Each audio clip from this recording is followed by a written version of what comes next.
sangkat sakwa samli palia December tha puloi tanen Mizorama kan seng chowa sumikuma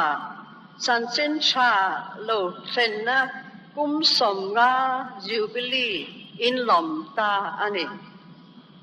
kum za lom na hun kan bang be thei don swang tua ngai na ka selo ani amakin aro pui le ani February ni som le pakua sangkat zakwa samruk pariata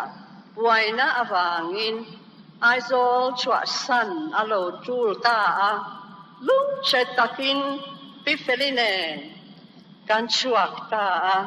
pimwani le pipari chu Januarya kan maloka an chuak ta a chu milai hun chu intan hun harsadak mai hun reom tak ania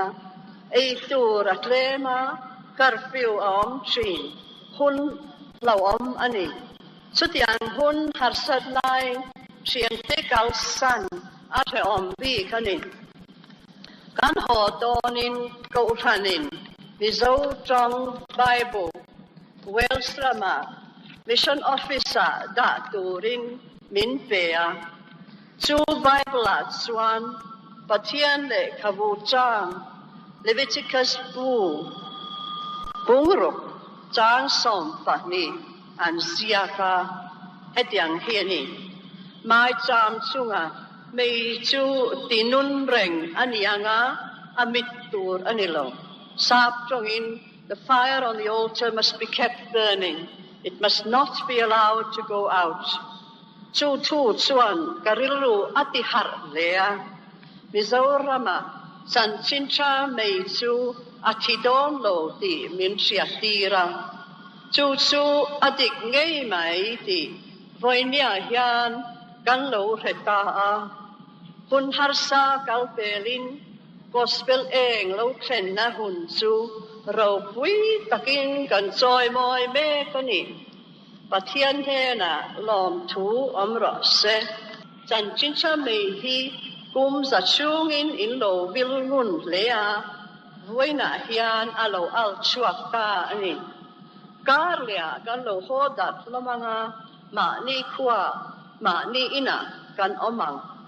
chuta chuan san chincha mei hi engtak angang mo kum za na choi moi na huna phur be min kan om hlama phur takin kan om zel lo chuan mei phò kai thì thoai chin ang kha kan lo niang mei ti nung tu chu lal i swa ani ni lal i swa chuan mei kha a thi lo na a tharau thiang himin a the zel ani kan lau pa ti dan angin ke ni poin tharau lam mei hi kan tua ring tur ani a tua tur thing fa khi eng tenge ni in se samang ma ni trong trai na hun le Bible cheer hun ni tin mang sia hi apoi mak le ani tin in khom dai mak te thil pek te pu tram thei hil lovin mo damlo lusun lo te sinat program sang siat pui tu ni aniang thil pakhat thei hil lo tu ra oma tharau me chu thing fa khangin tua mai ila pathianin atharavin min chen saklo chuan anung chuang lowang englai poin kan ti thei to tin chan chin cha mei hi i bilang u i tua ngun anu pathianin atharavin a chem nungang tin ko han chu kwa chu abula an chuanga tharau nun nat so an eanga nun nat tui an in pokang mi khwal te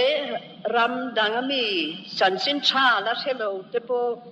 san sin cha mei lum ai turin a enga chuan an lo lu zel do nani chu san sin cha mei chu eng taka kan vil zel thei nan pathianin min tram pui cheu ro se kalome